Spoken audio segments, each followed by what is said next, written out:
ওই রানীর এমন একটা স্বতন্ত্র জিনিস আছে যেটা পৃথিবীর কোন রাজা বাদশার নাই। সেটা কি? ওয়ালাহা আরশুন আযীম। তার একটা সিংহাসন আছে, যেই সিংহাসনের মতো কোনো সিংহাসন আমি হুদহুদ জীবনে দেখছি না।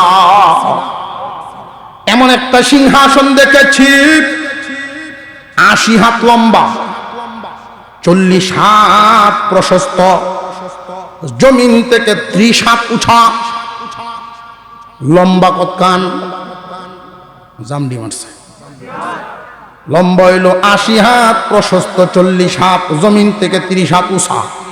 আপনারা নিয়ে আবার মনে মনে ভাবেন না জানি বেডি কত মোটা। এটা আসলে বেডি মোটার জন্য এই সিংহাসন না, বরত্ব বোঝানোর জন্য। একটা বাড়ির ভিতরে গাড়ি ঢুকার জন্য গেটটি আর কি পরিমাণ উঁচা দরকার, কিন্তু এমন গেট দিছে সারা দেশের মানুষ তামসা দেখবার আইয়ে। এটা কি প্রয়োজন না বরত্ব বোঝাইছে? সিংহাসন এমন একটা সিংহাসন, রেশমি কাপড় দ্বারা বেটন করা, স্বর্ণ রূপা দিয়া পায়াগুলো বানানো, হীরামানিক মুক্তা দিয়া জার্সি দেওয়া, এত উন্নত মানের একটা সিংহাসনও আছে ওই রানীর। সব কিছুই আল্লাহ তাদেরকে দিয়েছেন গো নবী, কিন্তু একটা জিনিসের বড় অভাব। এই অভাবের সংবাদটা আপনাকে শোনানো আমি জরুরি মনে করি। আপনি শুধু বাদশা নন, আপনি হলেন আল্লাহ পাকের একজন পয়গম্বর। ওই দেশের মানুষকে আমি কি অবস্থায় দেখলাম, ওই দেশের মানুষগুলো আল্লাহর ইবাদত করে না। আল্লাহ যে এত কিছু দিলেন, কিন্তু আল্লাহর পরিবর্তে তারা সূর্যের পূজা করে। মুসলমান ইমানদার ভাইরা আমার, সুলাইমান আলাইহিস সালামের আমলে একটা ঐতিহাসিক ঘটনা আছে। নবী সুলাইমান এমন একটা দেশের মানুষকে ঈমান আনার সহযোগিতা করেছিলেন। ঈমানের দাওয়াত দিয়া তাদেরকে ঈমানদার বানিয়েছিলেন, যারা ছিল সূর্য পূজারী। সূর্যের পূজা করত ওই মানুষগুলো। এমন একটা দেশ ওনার আমলে ছিল। সুলাইমান আলাইহিস সালাম এই দুনিয়ার জমিনে ওনার জীবদ্দশায় একদিন উনি ভ্রমণ করেছেন। যেই দিকে উনি ভ্রমণে যাইতেন, ৩ ধরনের বাহিনী ওনার থাকত। কয় ধরনের বাহিনী? জবান খুলে কয় ধরন? ৩ ধরনের বাহিনী থাকত। পাখি থেকে পাখি কুল এক ধরনের বাহিনী, মানব কুল এক ধরনের বাহিনী, জিন্নাত এক ধরনের বাহিনী, জিন থেকে এক দল, মানুষ থেকে এক দল, পাখি থেকে এক দল। ৩ বাহিনী নিয়ে উনি রওনা দিতেন। যেইখানে যাকে প্রয়োজন সেখানে তাকে কাজে লাগাইতেন। কখনো কখনো মরু প্রান্তরে গিয়া যখন উনি ল্যান্ড করতেন, বিশ্রাম করার জন্য তারা তাবু গেড়ে সৈনিকদেরকে নিয়ে যখন বসতেন, বিশাল মরুভূমির মধ্যে পানি কেমনে পাওয়া যাবে, ওইখানে তিনি তত্ত্ব বের করতেন একটা পাখির মাধ্যমে। ওই পাখিটার নাম ছিল হুদহুদ পাখি। কি পাখি? হুদহুদ পাখির চোখে আল্লাহ পাক এমন ক্ষমতা, এমন পাওয়ার দান করেছিলেন। পাখিটায় উপরে একটা উড়াল দিয়া চক্কর দিয়া পয়গম্বরের সামনে আসতো। ওগো আল্লাহর নবী, দক্ষিণ দিকে যদি আপনি খোদাই করেন তাহলে এত ফুট নিচে পানির সন্ধান আছে। যদি উত্তর দিকে যান তাহলে এত ফুট নিচে পানি পাওয়া যাবে। পূর্ব পশ্চিম এইভাবে তত্ত্ব পেশ করত। মহান আল্লাহ হুদহুদ পাখির চোখে এমন পাওয়ার দিয়েছেন, পাখিটা উপরে উড়াল দিয়া গুরান দিয়া বলতে পারতো কত ফুট নিচে কোন জায়গায় পানি আছে। তার চোখের পাওয়ার কম না বেশি? তবে আফসোসের ব্যাপার, এখানে একটা শিক্ষা আছে আমাদের জন্য। কি শিক্ষা? এই হুদহুদ পাখি জমিনে আবার মাঝে মাঝে শিকারীর জালে বন্দী হয়ে যায়। শিকারীর জালে হুদহুদ পাখি বিশাল চোখের পাওয়ার, তার চোখের পাওয়ারে তারে বাঁচাইতে পারে না। শিকারীর জালে কেন বন্দী হয়? প্রশ্ন জাগেনি না জাগে না? যেই পাখিটা উপর থেকে উড়াল দেওয়ার সময় নিচে তাকাইলে পাতালপুরীর খবর বলতে পারে, ওই প্রাণী, ওই পাখিটা শিকারীর জালটা দেখে না কেন? যে জালটা না দেখার কারণ, আল্লাহ তার চোখে তখন ঝাপসা বাসায়া দেন। আল্লাহ যখন কারোর পতন চান, তখন তার যোগ্যতায় তারে বাঁচাইতে পারে না। সবকিছু দেওয়ার মালিককে। আমরা এখানে যারা আছি, এই পৃথিবীর জমিনে আগমন করার সময় খালি হাতে, 2 আল 3 আল জমিনের মালিক যারা, লক্ষ লক্ষ কোটিপতি যারা আছেন, প্রত্যেকেই আমরা এখানে যারা আছি সব খালি হাতে আসছিলাম, মনে আসেনি? 5 টাকার জন্য দুলাভাইয়ের পিছে ঘুরতাম, এমন দিন গেছে না? আর এখন কি বাহাদুরি!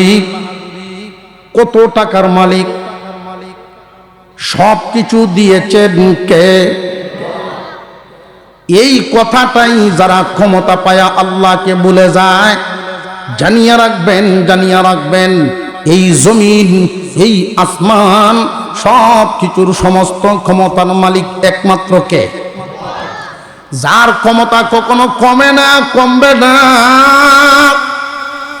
উনি একমাত্র মালিক।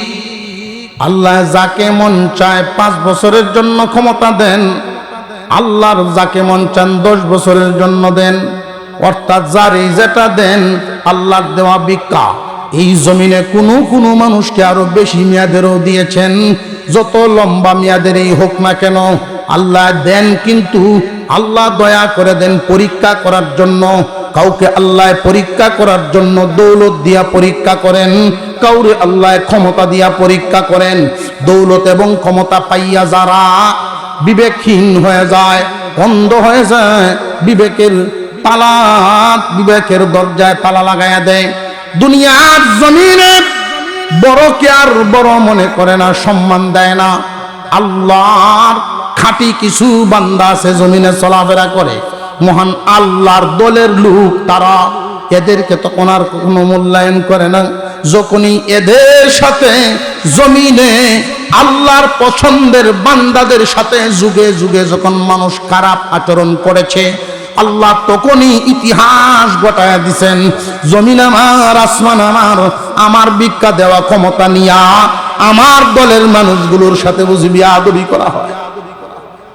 আল্লাহ পাক তখনই এমন ঘটনা ঘটায় দেন, যোগ্যতায় পতন টেকাতে পারে না, ক্ষমতায় অস্ত্র সৈনিকরা তার ক্ষমতা টেকাইতে পারে না, পতন টেকাইতে পারে না। এমন পতন ঘটান যারা জমিনে বুক ফিলায় ঘুরত, এখন তারা কোথায় জানি কে কোথায় লুকাইছে, খুঁজিয়া পাওয়া যায় না। মুসলমান ইমানদার ভাইয়েরা আমার, ভবিষ্যতের জন্য একদল মানুষ আসবে, জমিন চালাবে। এই জমিনের রাজত্ব করা তো আলেম ওলামাদের উদ্দেশ্য না, মাদ্রাসাওয়ালাদের উদ্দেশ্য না, কোরআনওয়ালাদের উদ্দেশ্য না। কুরআনুল কারীম আল্লাহর কালাম, এই কালামের জিম্মাদারি যারা গ্রহণ করে তারা আল্লাহর দলের লোক হয়ে যায়। এই মানুষগুলোরে দেখা যায় সাধারণ কম দামা কাপড় পিন্দে, কাপড় পরে জমিনের উপরে ঘুরে।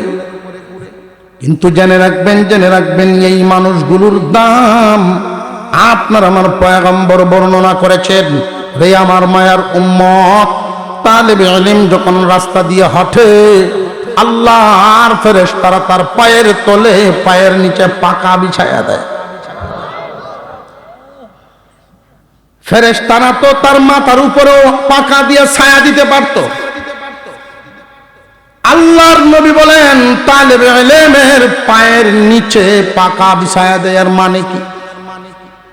মানেটা খুব ভালো করে বুঝবেন। এর মানে হলো ফেরেশতাদের ডানাগুলো আমার কোরআন পড়নেওয়ালা আল্লাহর দলের লোক যারা হয়ে যায় ওদের পায়ের ধুলার সমান। মর্যাদাটা বুঝাইছেন? হক্কানি একজন আলেম যদি কোনো গ্রামে কোনো জনপদে ঢুকে, এই এলাকার সমস্ত মুর্দেগান যার যার কবরে শুয়ে আছে, যদি কোনো আযাব হয় আল্লাহ ঘোষণা দেন, ফেরেশতারা রে এই জনপদে জমিনের উপরে দামি একজন মানুষ ঢুকছে যে নাকি আমার দলের লোক। যার যার দলের লোকের এক মায়া মহব্বত আছে না নাই? এমন লোকেদের সাথেই মহব্বত লাগাইবেন যাদের ক্ষমতা কখনো কমে না, ওই দলের সাথেই মহব্বত লাগাইবেন জীবনে কোনো দিন যাদের ক্ষমতা কমে না। সুলাইমান আলাইহিস সালাম 3 বাহিনী নিয়ে গেলেন এক এলাকায় সফর করতে। 3 বাহিনী যার যার পজিশন নিয়ে বসা আছেন। ওই দিনের কাহিনী, ওই দিনের ঘটনাটা, এবং একটা দেশকে যে উনি ইমানদার বানিয়েছিলেন, একটা দেশের পুরা দেশবাসীকে, একটা রাজ্যের মানুষকে উনি ইমানদার বানিয়েছিলেন, সূর্য পূজা থেকে আল্লাহর গোলামিতে লাগাইছিলেন, সেই ইতিহাস। সুলাইমান আলাইহিস সালাম 3 বাহিনী নিয়ে যখন সফর করলেন, হঠাৎ উনি লক্ষ্য করলেন উনার বাহিনীর দিকে উনি তাকাইতেছেন, খোঁজখবর নিচ্ছেন, কাজে লাগাইবেন। প্রথমেই তিনি তাকাইলেন পাখি দলের দিকে, পাখিদের দিকে তাকাইলেন, কারণ উনি পাখি দিয়া প্রথম কাজটা করাইবেন। পাখির নাম জোরে কোন? وتفقد الطير فقال ما لي لا أرى الهدهد। আমি আমার হুদহুদকে কেন দেখছি না? হুদহুদকে কেন দেখছি না? আমার কি হইল? ছাত্র যদি স্কুলে না আসে বা এলাকার সালিশ বৈঠকে যদি অমুক ফারার অমুক নাই, অনুপস্থিত ব্যক্তির ব্যাপারে যদি তালাশ করা হয়, কথাটা তো বলা হয় যে অমুক কেন নাই, তার কি হইল? ঠিক না বেঠিক? কিন্তু নবী সুলাইমান কিন্তু এই কথা বলেন নাই, এইভাবে কথাটা আসে নাই আল্লাহর কোরআনে। হুদহুদের কি হইল এইটা কিন্তু বলেন নাই। তিনি কিভাবে বলছেন খেয়াল করেন, এখান থেকে একটা শিক্ষা আছে, সবক আছে। হুদহুদ পাখির থেকে একটা সবক দিলাম, আল্লাহ যদি কারোর পতন ঘটান, ক্ষমতা যোগ্যতায় তারে বাঁচাইতে পারে। এজন্য হামেশাই আল্লাহর প্রতি রুজু তাকা, আল্লাহর প্রতি নত তাকা। প্রভু গো, যা দিছ তোমার দেওয়া ভিক্ষা, এটা মনে রাখ। হুদহুদ পাখিটা অনুপস্থিত। সুলাইমান আলাইহিস সালাম বলতে পারতেন হুদহুদের কি হলো, উপস্থিত নাই কেন, তাকে কেন দেখছি না, কেন আসলো না? নবী বলেন আমার কি হয়ে গেল? মালিয়া লা আরাল হুদহুদ, আমার কি হইল? আমি হুদহুদকে কেন দেখছি না? আমরা প্রত্যেকে এখানে কোনো না কোনো পরিবার নিয়ে থাকি। পরিবারের মধ্যে, সমাজের মধ্যে, দুনিয়ার যেই বাজার চলে বর্তমান সময়ে লক্ষ্য করে দেখবেন, একটা অফিসেই ধরেন, অফিসের মধ্যে সবার মর্যাদা কি সমান না বেশ কম আছে? বেশ কম আছে। একটা পরিবারের মধ্যে সবার মর্যাদা কি সমান না বেশ কম আছে? পরিবারের কর্তা হলেন একজন, বাকি সব উনার অধীনস্থ। বিবি স্বামীর হুকুম মানবে, স্বামী বিবির হক আদায় করবে। মা বাবা সন্তানের হক আদায় করবে, সন্তান মা বাবার হক আদায় করবে, মালিক কর্মচারীর হক আদায় করবে, কর্মচারী ও মালিকের হক আদায় করবে। জমিনের মধ্যে একজন যদি আর একজনের হক আদায় করে তাহলে দুনিয়ার জমিনে গন্ডগোল থাকার কথা না। মুসলমান ইমানদার ভাইরা আমার, আমরাও অনেক সময় পরিবারের মধ্যে বড় আফসোসের মধ্যে অনেককে দেখতে পাই, বিবির কাছ থেকে যেই ব্যবহার আশা করেছেন সেই ব্যবহার উনি পান না, সন্তানের কাছ থেকে যেই ব্যবহার আশা করেছেন সেটা উনি পান না। ওই কারণে তিনি আফসোস করেন, হাইরে কি করলাম, জিন্দিগি কই কাটাইলাম, মনের মতো হইলাম না।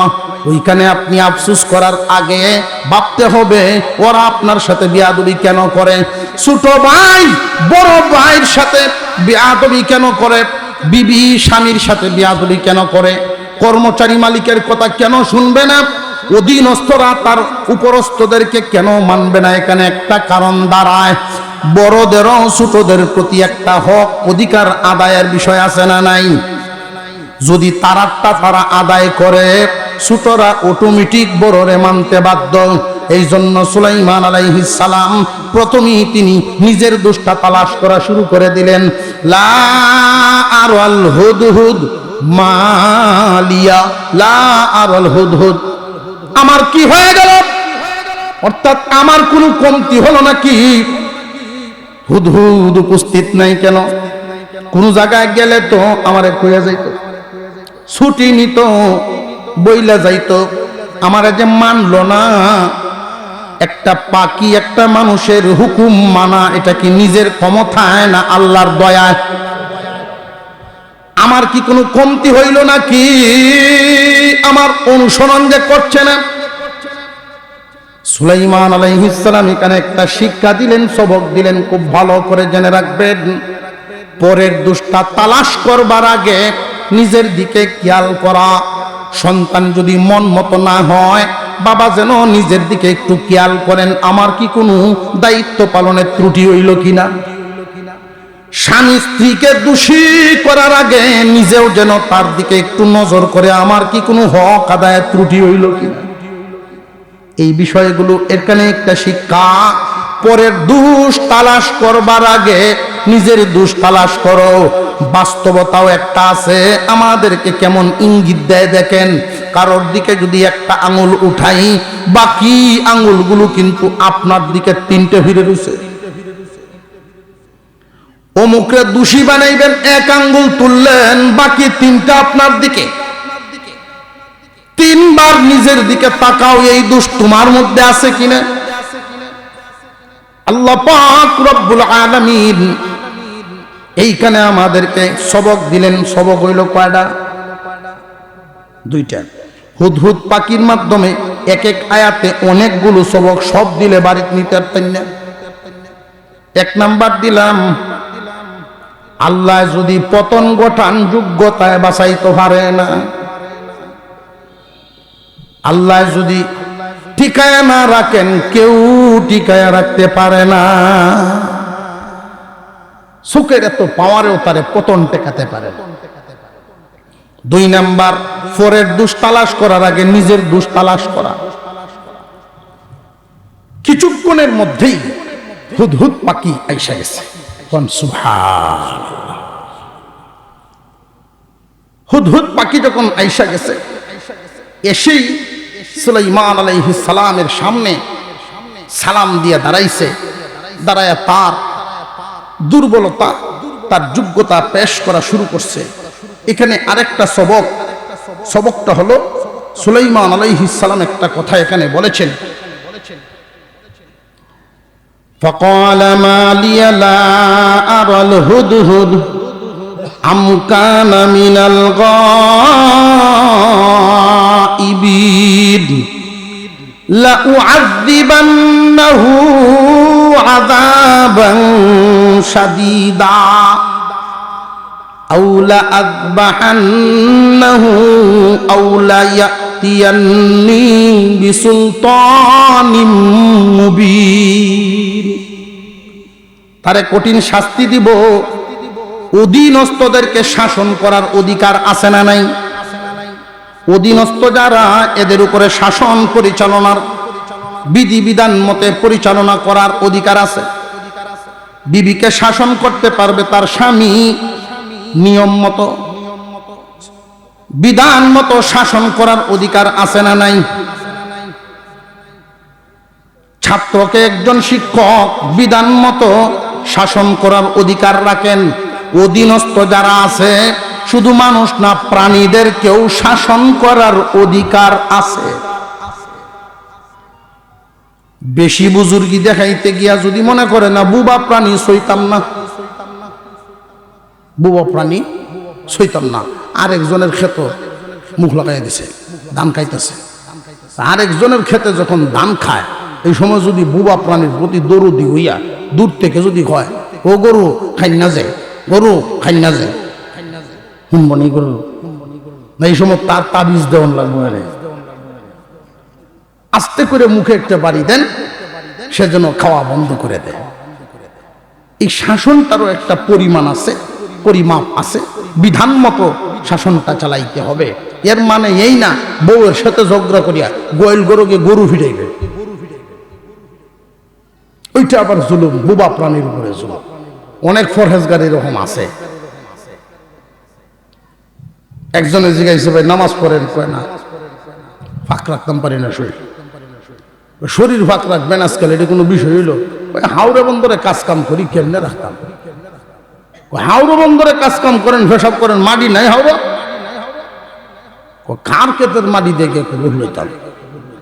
কিরম ফরহেজগারের লাভ? এক জমিন থেকে যদি একটা মাটির চাক্কা লই, পেশাব করে তো গুলো হয়ে হাঁটতে থাকবো, হাইটে হাইটে আর একজনের ক্ষেতনে হলাই দিব, আল্লাহর কাছে কি জবাব দিত? কেমন করে আজগারের লাভ? এর লেগে না মুতে পানি গেল না।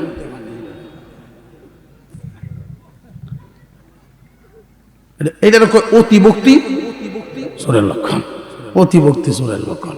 খবর লইয়া দেখা গেছে ফাঁকা একটা সুদগুর। হাওরের মাঝে আপনি যখন একজনের জমিন থেকে এক টুকরা মাটি আপনার প্রয়োজনে ব্যবহার করলেন,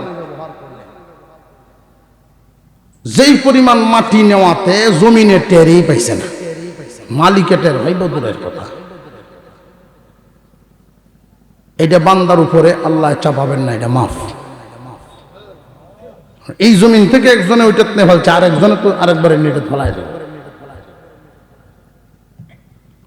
এখন যদি মনে করে না পরকালে যেহেতু ওজন হইব, তাহলে না পুরো আধা কাটার জায়গা লয়ে লাই, তাহলে তো হকাদা হইত না। অধীনস্থ প্রাণীদেরকে শাসন করা কি আছে? বিধান মতো অধিকার আছে। যতটুকুন আপনার বিধানের ভিতরে পড়ে জুলুম করা হবে না। সুলাইমান আলাইহিস সালাম বলেন, আমি তারে শাসন করব, জবাইও করতে পারি, কিন্তু যদি উপযুক্ত কারণ দর্শায় দেয়, সে যে উপস্থিত নাই, কে নাই? হুদহুদ পাখি নেই, সে যে নাই, কারণটা কি? উপযুক্ত কারণ যদি সে পেশ করতে পারে, তাহলে শাসন করা যাবে না। এজন্য ছেলে আপনার কথা শুনছে না, বিবি আপনার কথা শুনছে না, হাওড় থেকে আসছেন ফেরো খিদা,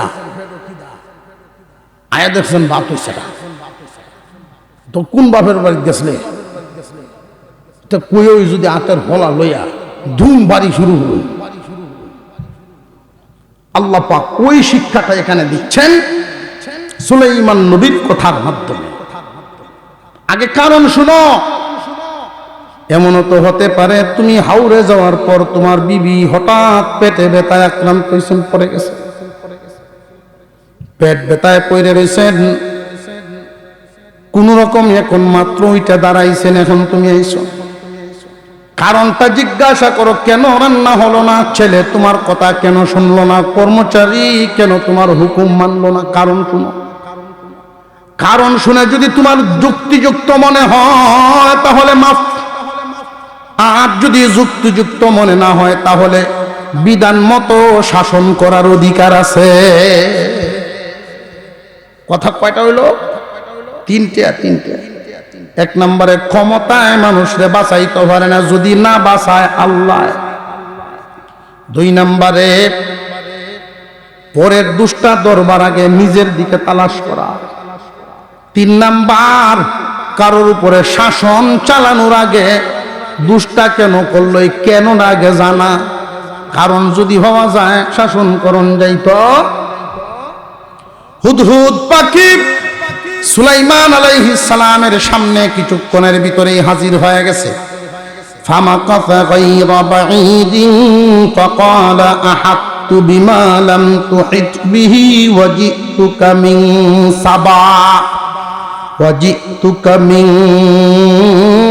সাবাইন বিনাবাইন ইয়াকিন ইন্নী ওয়াজাদতু ইমরাআতান তামলিকুহুম ওয়া উতিয়াত মিন কুল্লি শাইইন ওয়া লাহা আরশুন আযীম ওয়াজাদতুহা ওয়া কওমাহা ইয়াসজুদুনা লিশ-শামসি মিন দুনিল্লাহি ওয়া যায়্যানা লাহুমুশ-শাইতানু আ'মালাহুম ফাসাদ্দাহুম আনিস সাবিলি ফাহুম লা ইয়াহতাদুন। আল্লাহু আকবার বলে। আল্লাহ পাক এখানে এমন শিক্ষা রাখছেন, মহান মাওলাই করিম কুরআনুল করিম আমাদের জন্য বিরাট এক নিয়ামত দৌলত দান করেছেন। আল্লাহ পাক ওই দিনের কাহিনী আয়াত নাজিল করে যদি না জানাইতেন আমরা কি জানতে পারতাম না। কোন লেখকের লেখা না, কোন ঐতিহাসিকের লেখা না যে উনি ইতিহাস লেখছেন, এরকম না। যিনি এই ঘটনা ঘটাইছেন উনি নাজিল করে আমরা জানাইছেন। কোন সন্দেহ আসেনি? জোরে আওয়াজ দিয়ে বলেন সন্দেহ আসেনি? মহান আল্লাহ এই ঘটনার থেকে আমাদেরকে শিক্ষা হাসিল করে জীবন যাপন করতাম। আল্লাহর উপরে সব সময় নতজানু হয়ে আল্লাহকে বড় মনে করে আল্লাহর কাছ থেকে সাহায্য চাওয়ার ভিখারি সেজে থাকা। কারণ আল্লাহ যতদিন তোমার যেই হালতে রাখবেন তুমি সেই হালতে থাকতে পারবা। যদি আল্লাহ তোমারে ধাক্কা দেন কেউ বাঁচাইতে পারবে না। পরের দোষী করবার আগে নিজের দোষ তালাশ করো, আত্মসমালোচনা। মানুষের উপরে শাসন চালাইবার আগে কারণ দেখো। অপরাধীকে দোষী সাব্যস্ত করার আগে কারণটা শুনো, তার বয়ান শুনো, এরপরে কারোর ব্যাপারে তুমি দোষ বর্ণনা করো, শাসন করো। 4 নাম্বার, হুদহুদ পাখি সুলাইমান আলাইহিস সালামের সামনে আইছে, সালাম দিয়া বলা শুরু করলো। ফামাকাসা গায়রা বাঈদিন ফাকালা আহাত্তু বিমা লাম তুহিত বিহি ওয়াজিতুকা মিন সাবাইন বিনাবাইন ইয়াকিন। ভগবান আল্লাহর পয়গম্বর শুধু কি পয়গম্বর না বাদশাহ? ওগো আল্লাহর পয়গম্বর বাদশাহ না বলে পয়গম্বর বলে ডাক দেন, এটা হলো আদব, সম্মান। বাদশার সম্মান বেশি না পয়গম্বরের সম্মান বেশি? বলেন আল্লাহু আকবার। মুসলমান ইমানদার ভাইরা আমার, হুদহুদ পাখিটায় বলে ওগো আল্লাহর নবী, আমি আমার স্বজাতি আর একটা হুদহুদের সাথে উড়তে উড়তে উড়তে উড়তে উড়তে উড়তে এমন একটা দেশে চলে গেলাম যেইখানে গিয়া আশ্চর্য কিছু দেখতে পেলাম। এই কারণে আমি আমার নির্দিষ্ট সময়ের ভিতরে হাজির হতে পারলাম না। ওগো আল্লাহর নবী, এমন একটা দেশের সংবাদ আনলাম যেই দেশের খবর আপনি জানেন না গো নবী। এইখানে একটা কথা, এই জমিনে অনেক মানুষ আছে নবীগণকে নবীকে আলেমুল গায়ব মনে করে, এমন কি পীরের ভক্ত, অন্ধ ভক্ত এমন কিছু আছে। যে আমি বাড়িতে আছি, দোকানও আছি, আমার পীর বাবা ওইখান থেকেই বলতে পারে আমি কোন জায়গা কি করি না করি। মনে মনে আলিমুল গায়ব ধারণা করে অনেককে। খুব সাবধান, সব ক্ষমতার সমস্ত ইলম সমস্ত কিছু জানেন ক্ষমতার মালিক একমাত্র কে? একটা পাখি বুবা, একটা পাখি সেটাই বুঝে, তুমি মানুষ বুঝো না। পাখিটায় কয় নবীর কাছে, ও গো আল্লাহর নবী, এমন একটা দেশের সংবাদ নিয়ে আসলাম যেই দেশের খবর আপনি জানেন না, যেই দেশের খবর আপনার কাছে নাই। এমন একটা দেশ, মাঠ ভরা ফসল, নদী ভরা মাছ, বাগান ভরা ফল, এমন একটা উন্নত মানের দেশ যেই দেশে অভাব বলতে কোনো কিছুই নাই। মহান আল্লাহ পাক ওই দেশটাকে আল্লাহর নিয়ামত দিয়া ভরপুর করে দিয়েছেন। ওই দেশটার নাম হলো সাবা। সাবা নামক দেশ, ওই দেশের অবস্থা আমি দেখে দেখে আশ্চর্য হয়ে এরপরে সব খোঁজ খবর নিয়েই আপনার কাছে আসলাম। ওগো আল্লাহর নবী, আপনি তো শুধু বাদশা নন, আল্লাহ পাকের একজন পয়গম্বর।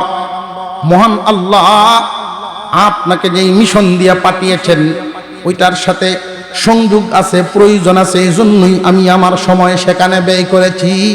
যেইখানে সময় ব্যয় করাটা এটা আপনারই কাজে লাগবে। সুলাইমান আলাইহিস সালাম যখন শুনলেন গুরুত্বপূর্ণ কথাগুলো, তার এই সময়টা সেখানে যে ব্যয় করছে, সময় মতো দরবারে হাজির হতে পারে নাই, সে তো অন্যায় করে নাই, আমার কাজেই সময় লাগাইছে। দেশের তত্ত্ব বর্ণনা করে নবী। সাবা নামক দেশ, ওই দেশটা পরিচালনার দায়িত্ব পালন করে একজন মহিলা। ওই মহিলার নাম, প্রসিদ্ধ একটা নাম হলো রানী বিলকিস। বিলকিস নামক একজন রানী ওই দেশের রাজত্ব করে। আল্লাহ পাক তারে এমন দেওয়া দিছেন গো নবী, কোনো কিছুর অভাব নাই। এমন দেওয়া দিছেন, কোনো কিছুর অভাব নাই। তৎকালীন জামানায় একটা দেশ চালাইতে যা যা লাগে সবকিছুই তার দেশে আছে। আমাদের বর্তমান দুনিয়াতে যারা স্বয়ং সম্পন্ন বলে দাবি করে, আমরা স্বয়ং সম্পন্ন, এরপরেও পৃথিবীর সব দেশগুলোই কোনো না কোনো ত্রুটি বিচ্যুতির মধ্যে আছে, পূরণ করে আরেক দেশ থেকে নিয়ে। এক দেশে এক বিষয় অনেক বেশি আছে, একটা নিয়ামত, একটা সম্পদ, আরেক দেশে আরেক সম্পদ বেশি আছে, ওরা ওইটা তারারে দেয়, তারারটা এরা নেয়। কিন্তু রানী বিলকিসের যেই দেশটা, মহান আল্লাহ তাদেরকে যেই নিয়ামত দান করেছেন, মহান আল্লাহ উল্লেখই করে দিলেন ওই দিনের পাখির কথা। ইন্নী ওয়াজাদতু ইমরাআতান তামলিকুহুম, ইন্নী ওয়াজাদতু ইমরাআতান তামলিকুহুম ওয়া উতিয়াত মিন কুল্লি শাইইন ওয়া লাহা আরশুন আযীম। ওয়া উতিয়াত মিন কুল্লি শাই, আরে আল্লাহ সব কিছুই দিছেন। সব কিছুর মানে হলো তৎকালীন জামানায় একটা দেশ চালাইতে যা যা লাগে কোনো কিছুর অভাব তার ছিল না, সমস্ত কিছুই আল্লাহ তারে দান করেছেন। রানীর নাম বিলকিস, দেশটার নাম সাবা, নিয়ামতে ভরপুর, কোনো অভাবী না, উন্নত। কিন্তু সেই দেশে নবী, ওই রানীর এমন একটা স্বতন্ত্র জিনিস আছে যেটা পৃথিবীর কোনো রাজা বাদশার নাই। সেটা কি? ওয়ালাহা আরশুন আযীম, তার একটা সিংহাসন আছে, যেই সিংহাসনের মতো কোনো সিংহাসন আমি হুদহুদ জীবনে দেখছি না। এমন একটা সিংহাসন দেখেছি 80 হাত লম্বা, 40 হাত প্রশস্ত, জমিন থেকে 30 হাত উঁচা, লম্বা কতখান জামডি মারছে, লম্বা হইল 80 হাত, প্রশস্ত 40 হাত, জমিন থেকে 30 হাত উঁচা। আপনারা নিয়ে আবার মনে মনে ভাবেন না জানি বেডি কত মোটা। এটা আসলে বেডি মুডার জন্য এই সিংহাসন না, বরত্ব বোঝানোর জন্য। একটা বাড়ির ভিতরে গাড়ি ঢুকার জন্য গেটটি আর কি পরিমাণ উঁচা দরকার, কিন্তু এমন গেট দিছে সারা দেশের মানুষ তামসা দেখবার আইয়ে। এটা কি প্রয়োজন না বরত্ব বোঝাইছে? সিংহাসন এমন একটা সিংহাসন, রেশমি কাপড় দ্বারা বেটন করা, স্বর্ণ রূপা দিয়া পায়াগুলো বানানো, হীরামানিক মুক্তা দিয়া জার্সি দেওয়া, এত উন্নত মানের একটা সিংহাসনও আছে ওই রানীর। সব কিছুই আল্লাহ তাদেরকে দিয়েছেন গো নবী, কিন্তু একটা জিনিসের বড় অভাব। এই অভাবের সংবাদটা আপনাকে শোনানো আমি জরুরি মনে করি। আপনি শুধু বাদশা নন, আপনি হলেন আল্লাহ পাকের একজন পয়গম্বর। ওই দেশের মানুষকে আমি কি অবস্থায় দেখলাম, ওই দেশের মানুষগুলো আল্লাহর ইবাদত করে না। আল্লাহ যে এত কিছু দিলেন, কিন্তু আল্লাহর পরিবর্তে তারা সূর্যের পূজা করে। ওয়াজাদতুহা ওয়া কওমাহা ইয়াসজুদুনা লিশ-শামসি মিন দুনিল্লাহ, ওয়াজাদতুহা ওয়া কওমাহা ইয়াসজুদুনা লিশ-শামসি মিন দুনিল্লাহ, وزين لهم الشيطان أعمالهم فصدهم عن السبيل فهم لا يهتدون।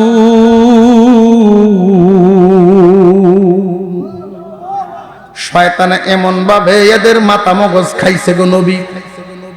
এই জমিনের মধ্যে যারা বেদাত করে, এই বেদাতকে কিন্তু তারা ভালো মনে করিয়াই করে, সওয়াবের নিয়তেই করে, কিন্তু বেদাত হওয়ার কারণে আল্লাহর কাছে কবুল না। হারাম করে যারা, এদের চাইতেও বেদাতিরা নিকৃষ্ট। কেন জানেননি? হারাম যখন মানুষে বুঝবো না হারাম কাজ আর করা যাবে না, হারাম কাজ গুনাহ, তওবা করে ফিরে আইব।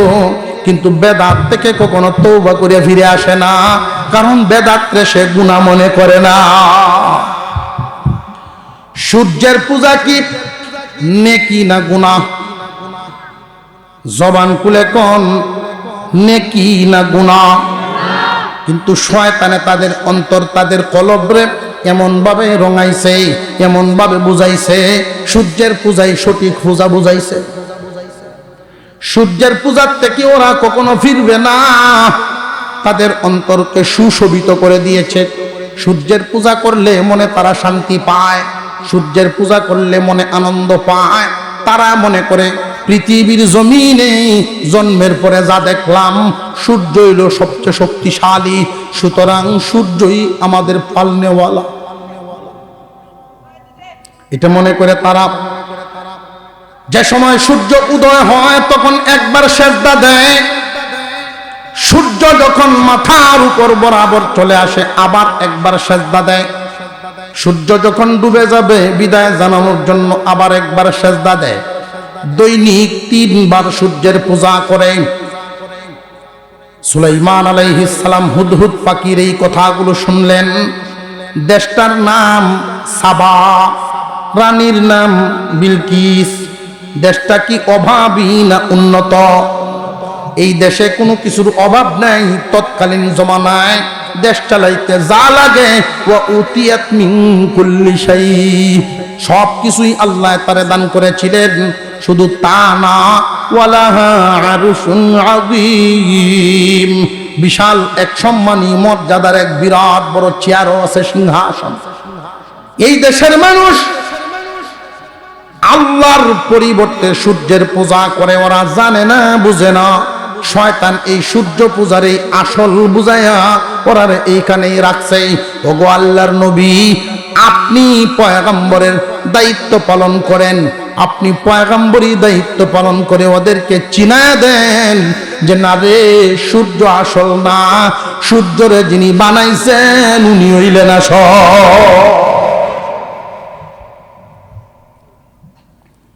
মুসলমান ইমানদার ভাইয়েরা আমার, সুলাইমান আলাইহিস সালাম শুধু হুদহুদ পাখির কথাগুলো শুনলেন, শুই নাই তিনি একটা উত্তর দিলেন, ক্বালা সানানজুরু আসাদাকতা আম কুনতা মিনাল কাযিবিন।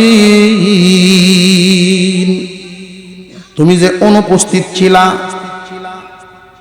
নিজের গা বাঁচানোর জন্য ঘটনা কি সাজায়া বলছো নাকি ঘটনা সত্য, আমি এখনই পরীক্ষা করে ফেলব।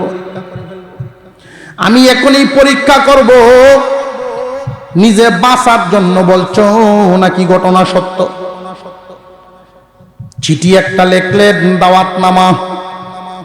আল্লাহর পয়গম্বর সুলাইমান আলাইহিস সালাম ঈমানের দাওয়াত দিলেন, দাওয়াতনামায় চিঠি লিখলেন। এই বাদশাহীর কোনো দাম নাই গোরানি, এই রাজা বাদশার কোনো দাম নাই, দুনিয়াদারির কোনো দাম নাই। ঈমান আনো, সূর্য বানাইছেন যিনি, তোমার আমার রব হলেন তিনি। আমি আল্লাহর নবী সুলাইমান দাওয়াত দিলাম, রহমানুর রহিম আল্লাহর নামে চিঠি পাঠাইলাম।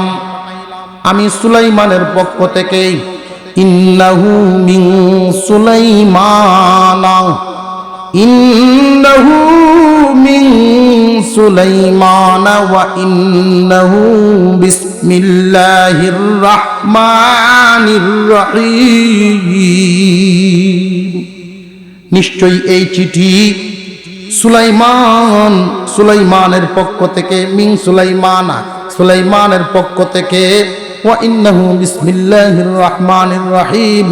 আল্লাহ পাকের তিনটা নাম এখানে উল্লেখ করা হয়েছে। এর মধ্যে একটা হইল আসল নাম, দুইটা হইল গুণ। একটা হইল নাম, দুইটা হইল গুণ। নাম হইল আল্লাহ, গুণ দুইটা রহমান এবং রহিম।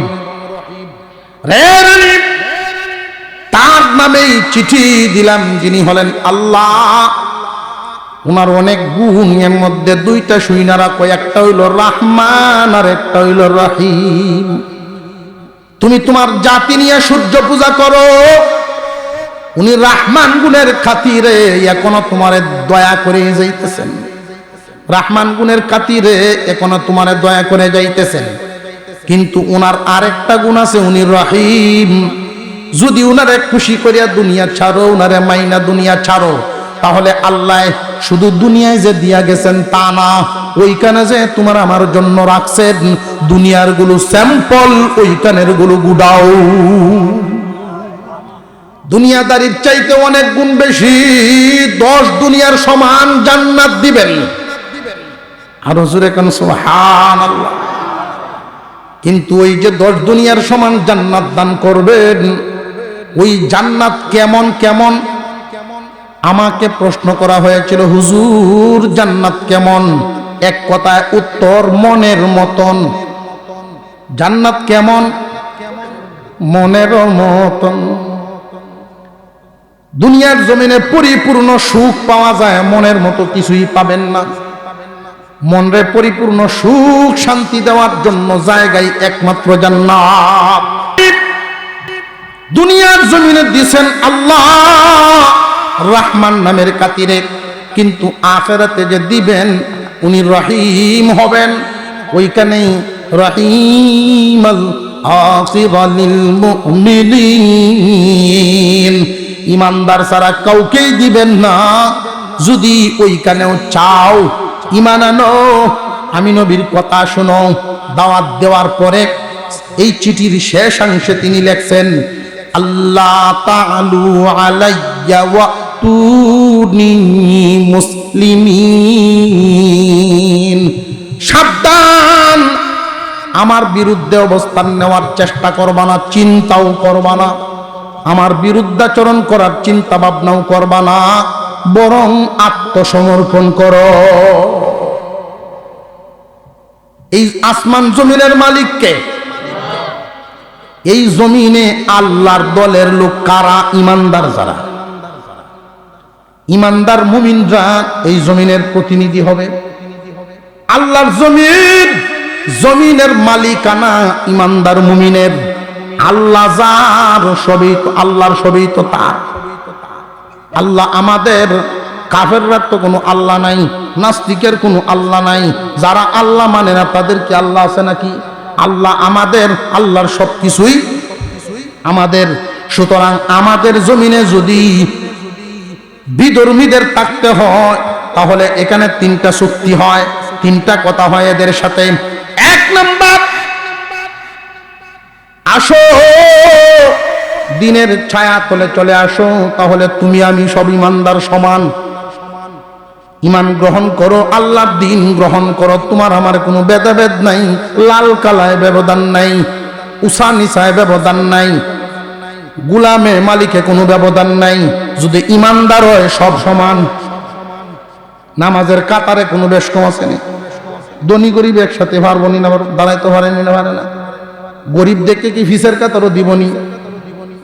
সব জমিনে বসবাস করবে, আইন কানুন নিয়ম নীতি সব সবার জন্য সমান। আসো এক নাম্বার ইমান আনো।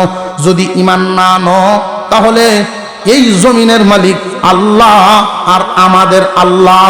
যেহেতু আমাদের আল্লাহ, আমরা এই জমিনের মালিকানা করব, রাজত্ব করব জমিনে। এই আল্লাহর বান্দাদেরকে খাজনা দিয়ে আল্লাহর জমিনে থাকতে হবে। আল্লাহর আইন মানো, নইলে খাজনা দাও। যদি এই দুইটার কোনটাই মানো না তাহলে তরবারি আর খুশের ভিতরে থাকবে না, বেরিয়ে যাবে, যুদ্ধ হবে। এই 3 নাম্বার প্রস্তাব দেওয়া হয়। এই 3টা কথা বলার পরে শেষ পর্যায়ে তিনি বইলা দিলেন, আল্লাহ তাআলু আলাইয়া, সাবধান, সাবধান করে দিলেন, আমার বিরুদ্ধে অবস্থান নেওয়ার দুঃসাহস করবা না, আমার সাথে যুদ্ধ করার মতো দুঃসাহস করো না। কারণ আমার পক্ষ থেকে শুধু দাওয়াতটা দেই নাই, সাথে নাম আছে কার? এই জমিনে চেয়ারওয়ালা ক্ষমতাওয়ালাদের ক্ষমতাও আছে, আল্লাহওয়ালাদেরও ক্ষমতা আছে। আল্লাহওয়ালাদের ক্ষমতা, আমরা তো যোগাযোগ করি মোবাইলের মাধ্যমে দেশ বিদেশে। এমনও আল্লাহওয়ালা জমিনে ছিলেন, চোখ বন্ধ করে দেশ বিদেশে কথা বলে ফেলছেন, দেশ বিদেশের খবর লয়ে লাইছেন চোখ বন্ধ করে। উনার রাজত্বের সীমানা কত! আল্লাহু আকবার বলেন। রানী বিলকিস চিঠি পাইছে, চিঠিটা হুদহুদ পাখিকে দিয়া সুলাইমান নবী বললেন, নাও চিঠি লইয়া যাও, আমি এখনই পরীক্ষা করে ফেলবো এতক্ষণ পর্যন্ত তুমি যা বলছো ওই কথাগুলো নিজে ভিত বাঁচাইবার জন্য নাকি সত্যি এমন কোন ঘটনা ঘটছে। চিঠিতে লইয়া যাইবা, সত্যি যদি বইলা থাকো তাহলে তো আছে। রানী যদিও সূর্য পূজারী, একটা দেশের তো প্রধান, তার সম্মান রক্ষা করে এই চিঠি দিবা। এই চিঠি দিয়া তার সামনে এমন কোনো ভাব দেখায় না, চিঠিটা দিয়া দূরে গিয়া দাঁড়ায়া অবস্থান নিয়ে দেখবা এই চিঠির প্রভাব তাদের মধ্যে কি পড়ে, তাদের আলাপাচুল আলোচনা সিদ্ধান্ত কি হয়। চিঠি দিয়া এমন ভাব দেখায় না যে তুমি নবী সুলাইমানের দরবার থেকে গেছো। তো বাপ আছে বড়োর সাথে, দেখবেন চেয়ারম্যানের সাথে যে চলে 3 চেয়ারম্যানের শক্তি হে শৈল এমপির সাথে যে চলে, এমপি টাইনে মানুষ যারা তাকে সাথী ধরে রাখে করে, হেরা শৈল মন্ত্রীর হওয়া।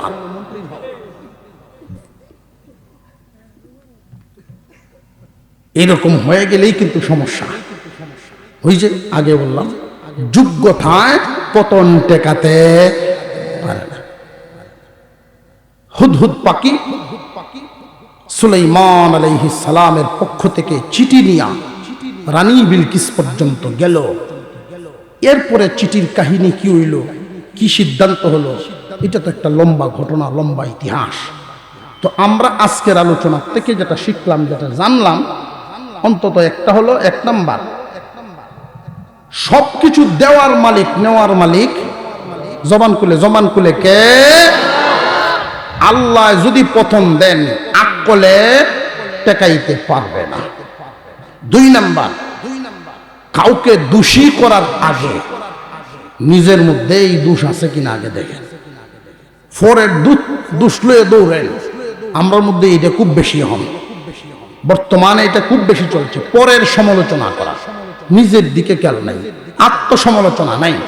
আমার যে কত হান্দে বেড়া বাঙ্গা খবর নাই, আরেক বেড়ার যে সালুনের ছিদ্র বা সুইয়ের ছিদ্র, সালুন আর সুইয়ের মতো ভাব। যা তোমার বডিটা পুরাটাই সুন্দর আছে, কি স্টেট সোজা, ভীষণ তো এই ছিদ্রটা না থাকলে ভালো আছে। সালুনে যদি শুয়ের এই এক ছিদ্রির গপ না কি ভয়। তুমি কাউকে দোষী করার আগে তোমার দিকে তাকাও, নিজের সংশোধন করো, আত্মসমালোচনা। 3 নাম্বার, কাউকে অপরাধী ঘোষণা, অপরাধী সাব্যস্ত করার আগে বিষয়টা বুঝো, বিষয়টা আগে বুঝো, এরপরে তার উপরে শাসন করো আর মাফ করো যা করবা। আগে বিষয়টা বুঝবা ধৈর্যের সাথে। আল্লাহ পাক আমাদেরকে এই সবকগুলো মেনে চলার তৌফিক দেন।